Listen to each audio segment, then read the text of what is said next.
Double Mat 23, so that's Matthew. This is kind of an impromptu video. There may be some cuts here and there, but not a lot. My whole plan is I'm going to review some of the Legend of Samuel. I'm going to turn up my volume most likely, and my mic, that might be a little down, but that's fine. There are some requests I took from Reddit. You can look on there. I got basically Elder Brain, and someone said the necromancer seemed too repetitive. I'm going to explain why it's not too repetitive. Because, in my opinion, clerics should be able to get zombies a lot easier. And yes, evil clerics, but still clerics. So I'm going to show you that.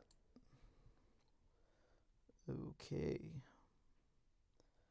And this should work now. Okay, here's the cleric necromancer domain. So, they get Hex, False Life, Rave Enfeeblement, Shadow Blade, Vampiric Touch, Animate Dead, Summon Greater Demon, Blight, Dance Macabre, and Enervasion. At first level, they gain proficiency of martial weapons and get 1 in their starting equipment.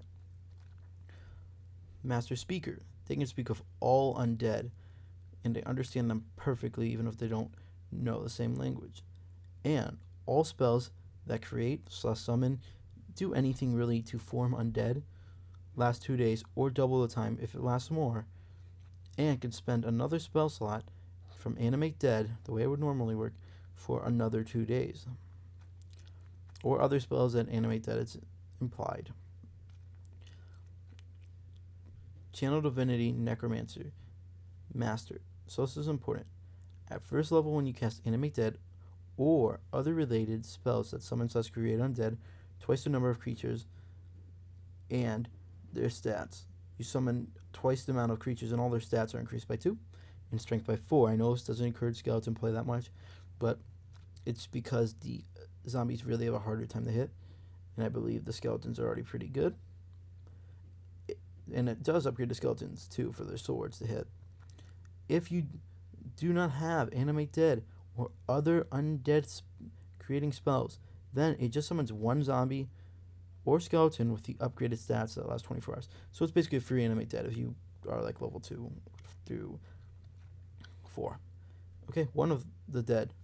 Any undead CR5 or less refuses to attack. You also gain resistance to necrotic damage. Unholy Strike.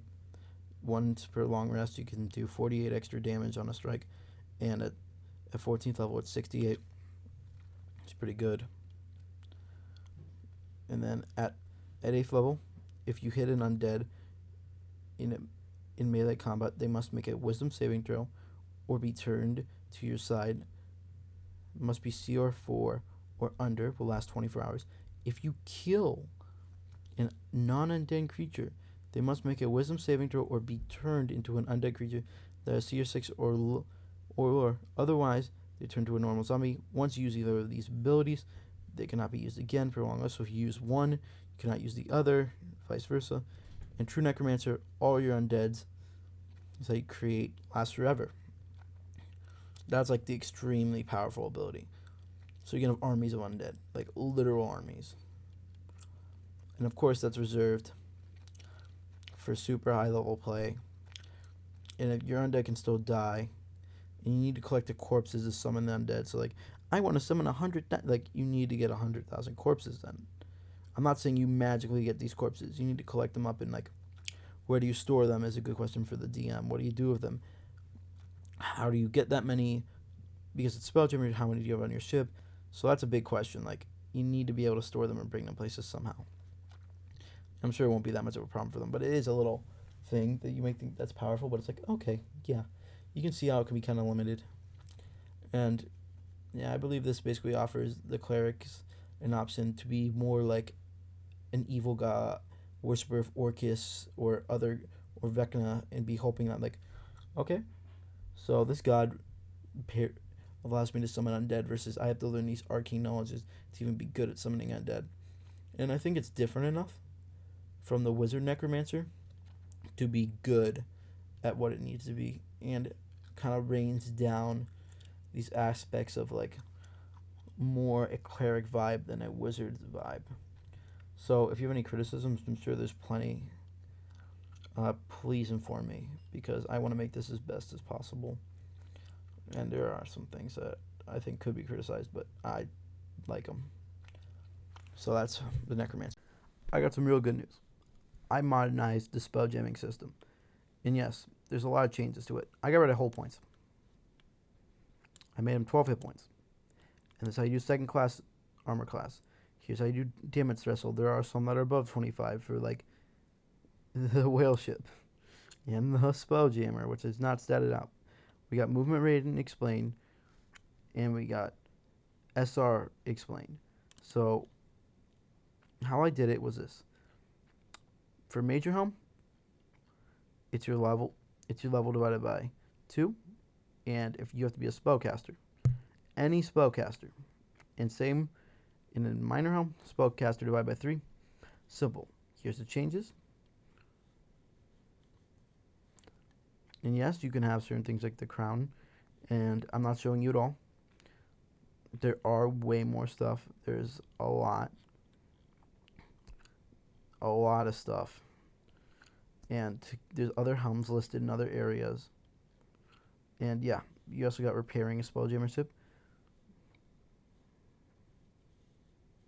So for every 15 hit points it costs, how much it's expensive, and how you can repair it cheaply, because it's important.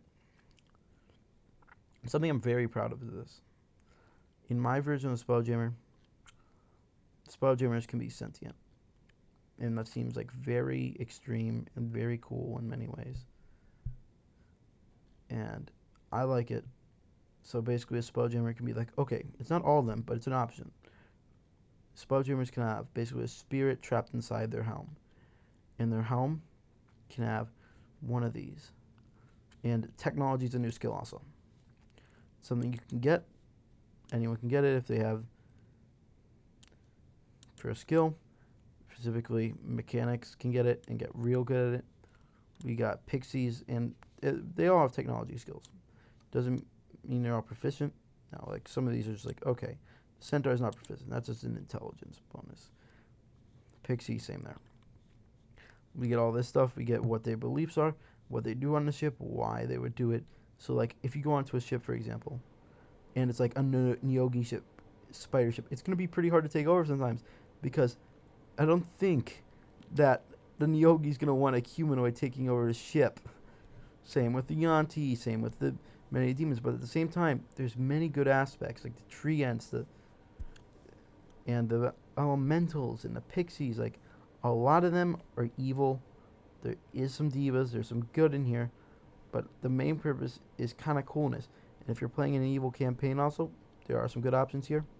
I recommend them, because it's not like you see stealth, but you're like, how was it going to use stealth? Like, a Spelljammer can stealth, but it's really hard, like, if you need to. And it can stealth also. We got other things, how it talks and things. Understanding, and the more powerful they are, the more tricky it is.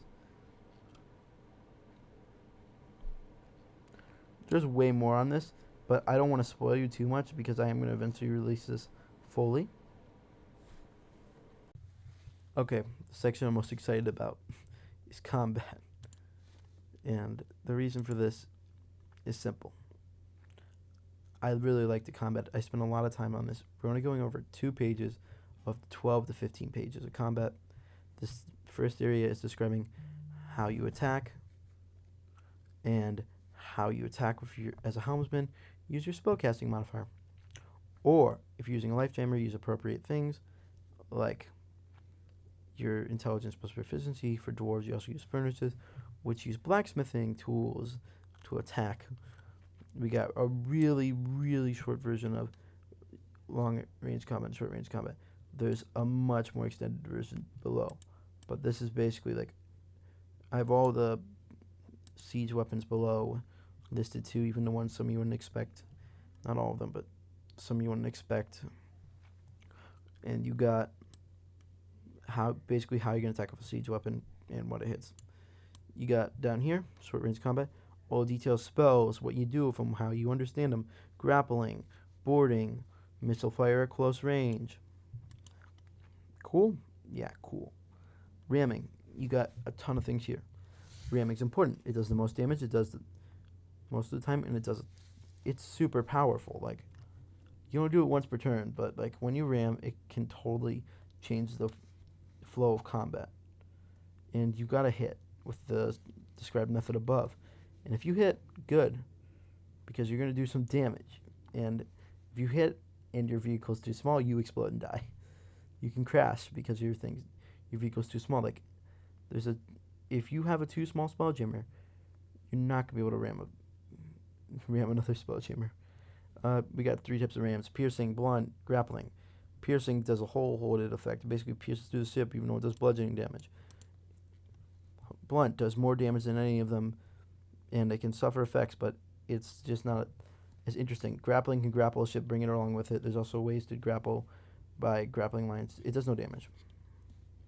But it's cool, though. Movement. You can still move if you're not at 0. The ramming ship may continue its combat afterwards.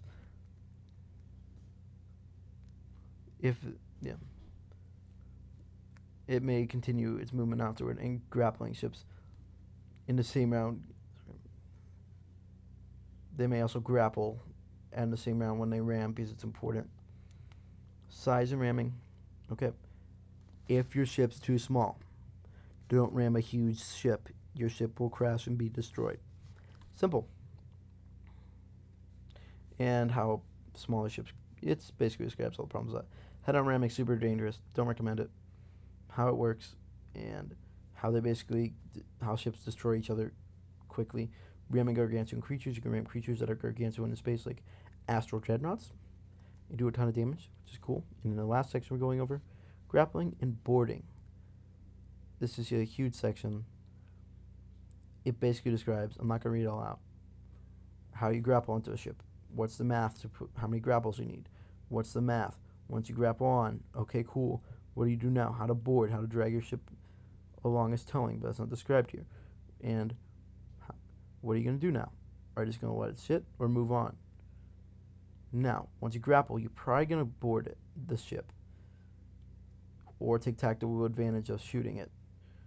And once you do that, you can then go into the boarding process of 5e combat, and you can get a head up on the combat. It's extremely dangerous to board in some situations if ships are too powerful against you, but it's also an extremely smart move if you have a ton of crew. Once you board, a crew may not want to enter based on morale, which is, I'm not going to explain here, but morale is a whole thing, and based on this crew's morale, they might not want to go and attack creatures that will instantly kill them all, like Nyogi. And the last thing, I'm not even doing it, but it's rapid resolution of small scale combat, because combat can take a while, like with 30 crew, so it's how you basically do with hit dice. I don't recommend using it all the time. If you're facing boss monsters, don't, but if you're facing most things, okay, works well. Someone also asked about Elder Brian, a very important person in my history. It's an Elder Brain named Elder Brian. I like its name.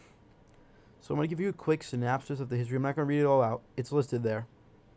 You can read it and pause it in the video, but I don't want to take 20 minutes of your time reading out the history. I'm going to explain it. The beginning, there's no spell jamming technology. And remember, this is different than normal spell jamming history. This is mine. You can accept or deny it. It's just here. But the book is called Legend of Samuel, and Samuel's mentioned. Whatever. In the beginning, mind flayers are just there with every other race living underground. They have a leader, Elder Brian, the Elder Brain. They basically go, okay, we're good. We're fine for civilization, but we want to spread. There's more we can do. And they're developing stuff slowly, and they want to spread. So, they decide to spread in their whole world, their home of Sind. Yep, and Elder Brian develops these mind worms and tadpoles, which are super not fun. They basically are these things that can enter your body and turn you into a mind flayer. And the mind flayers are extremely powerful at this point, and they're developing much faster than the humans. Like, the humans right now have like basic metal armor and basic swords. They don't have magic yet. So, the mind flayers at this point still don't have spell jamming technology. And you can see up here the time periods right here if you need to refer to them. And so they have flintlock guns, extreme psionics, huge armies, advanced metal armor, and melee weapons.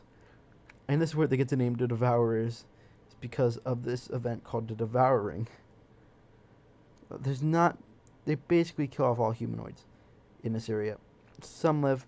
Two surviving camps I list on here: Camp Gratitude and Camp in an Elven Camp. Stronghold. It's an iron. It's called Iron Crown. It's cool. And then eventually, Oda Brian dies. Old age. He's just old. And yes, he can die of age at this point. So, they decide, okay, we gotta get two new candidates. They have Nybrunsing and Egan Risco. So, most of them go with Nybrunsing. And it's a split of the Mind Flayers. And Nybrunsing promises to spread the Mind Flayer race to farther means. And everyone's like, yeah, even though they're a hive mind kind of, they still have beliefs. And their hive mind of a collective kind of thought this is a way we could go. It was going to end up this percent no matter what because of the hive mind, you know. Well, Egan Riska basically just said, okay, I want to improve our world, be stronger down here, which ends up to be his downfall and probably biggest mistake. So, to spread, it's amazing what Nibelheim does. He figures out there must be something beyond the stars. We got this world, there must be other people living. And he couldn't have been more right. He decides, with a mad scientist, to make this first Spelljammer. And it's very important. It's weird that it's not a traditional Spelljammer made or minor helm. It's actually the Nautiloid. They make that. Of course, they make the major minor helm also. It's not listed here, but they make it. They make this, and they realize that doesn't work for them, so they make their types, and this allows them to use their psionic energy to go travel through space, which is cool. It's cool. So, we enter original Spelljammer because they get 58 ships, and they're huge. And the other guy, Risco, oh no, he does not end up happy. He basically stays down there and never accomplishes anything. So, once you go to space, this point there's magic weapons. There's a little magic weapons for the people. And it's not listed, but it's not that important because guess what? Mind Flayers have developed advanced guns, laser guns, and other types of guns. All this stuff. And they're like, okay, let's take over the universe. And it kind of works because it's like going down to ancient times, but if they had the strongest weapon you might be able to find at the time is a warp, or something you see in traditional D&D, guns are not a thing. It's sad. It's just oh wow, they're coming down with these spelljamming vehicles and just wrecking through cities, wrecking through worlds easily.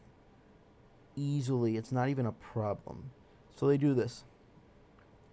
And they succeed, and it's amazing for them. And the Devourers are known everywhere as a sword of no mercy and make people into slaves. Of course, it's called the Galactic War. The Galactic War is amazing.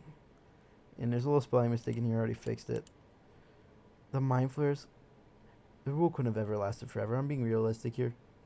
So, eventually, the gods had to get involved. They were getting pissed. Specifically Primus, the god of the prime material.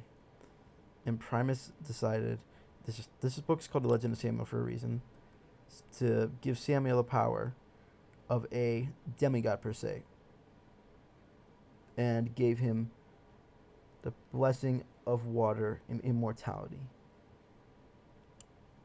Yeah, and it's pretty cool. So Samuel took back Cortana, the original planet, with his armies, and with the help of two others, he met Rick, and enlisted Rick and Durin from the Fey plane and of the Astral plane, not in that order, Astral and Fey. They decide, let's take over, and they win. It's not just these people, this is more focused. There are other people who helped out, there's other elemental demigods that people made. Basically, everyone united together in a common goal against the Mind Flayer gods. A few gods didn't, like Orcus and Demogorgon, because they're just crazy, kind of. But, most of the gods united, which is rare. And truly, Samuel was honored as a hero, as he put in a period of new spell jamming. So, mind flayers have been banished to Sind nowadays, but still float in wild space, and they're very powerful still. Like, their power hasn't went down, and it's very weird. They want to still start a galactic war. They started making Gith, and they started making them have servants, making them servants like slaves to replace humans they used to enthrall as slaves, because they don't have enough power to take over all of them anymore. And their whole goal is they want to be like how they used to be: spread, spread more, spread, spread. Of course, though, and if you go to Sind, there's still a good surrounding of mind flayers because they strengthen there, and those aren't things you want to mess with. And Sind is generally just a planet that isn't even described because it's too dangerous to go there with living. Mind flayers are willing to do the soul game and everything. They're not pure evil, but they have a goal. And the book's called A Legend of Samuel. There's a ton more on Samuel and his history and why he's important. And he basically is a guide through this almost. There's other stuff. You can see, like, over here. I'm not going to hide it. Like, the dwarves and everything. It's very cool, and I like it. I just want to do a few things before ending this video. I just want to say thank you to the Spelljammer community. I also want to say this book isn't coming out anytime soon. I'll expand on that in a moment. I also want to say it's going to be in 2 books. One of them is going to be called right here, as you can see, The Legend of Samuel, Guide to the Spelljammer. It'll include all the content you need to convert Spelljammer to 5e. It will not include my sphere. It will not include several of my classes and subclasses and races and special magic items and lore and story and module, because for copyright reasons I kind of don't want to do that, because it would be on the Wizards if it was all in the same book. If I split it into 2 separate books and one's good with copyright, then it'll be mine. But Wizards, technically, when I release this, will have some sort of piece of a legal agreement. You can look at it when it's released there. I'm using some of their content in exchange. They can use theirs. And this Legend of Samuel Guide to Spelljammer will be released for free also. But I don't know about the normal Legend of Samuel, which is my own book with my own spheres. I want to release it for free, but I don't know, depending on how much time I spend on it. This book will not be released anytime soon. As I was saying, right now this is a celebration for me of 100 pages. Big deal. Last time I made a video was like 33. And it's really 105 because I have some maps that I just didn't import in here yet. Just because it doesn't really work. I have to put them in as links on this book format, and they're too big. That's basically why. I don't plan on making another video to 150. So when that happens, expect another video with some minor updates. This is a huge one. And I left a little poll. You can vote on what you want me to do next. Cover next on the 150. Which is cool. So I just want to say thank you. I appreciate you. And any criticisms appreciated. I know the spelling errors, I fixed them as I went through. Some reason, several of the spelling errors I had, they some reason reappeared after I fixed them. It's fine. I fixed them now. And yeah, this is basically it. I hope you appreciate it. And this will be coming out. Right now my goal is, this is going to sound weird, I've been working on for a year, 2021. It's not guaranteed, like mid-2021. My hope is that I can release it by then. No promised dates though, like it could be 2022 for all I know. But I really appreciate you guys. Okay. Oh yeah, last thing. The planned length of the book, this book, is going to be around like 200 pages. The guide to the Spelljammer. That's the planned length. And thank you. So, if you want to figure out more about this book, please go to r/Spelljammer. I post all my stuff there. I do a ton of stuff over there. And also subscribe to this channel, because I'm going to be making more videos on this when I'm at 150 pages. And eventually I will be going through the whole book once I release it fully. And that might be a while. and then I'll also be going through the Plain Legend of Samuel, which is my adventure book when it's ready.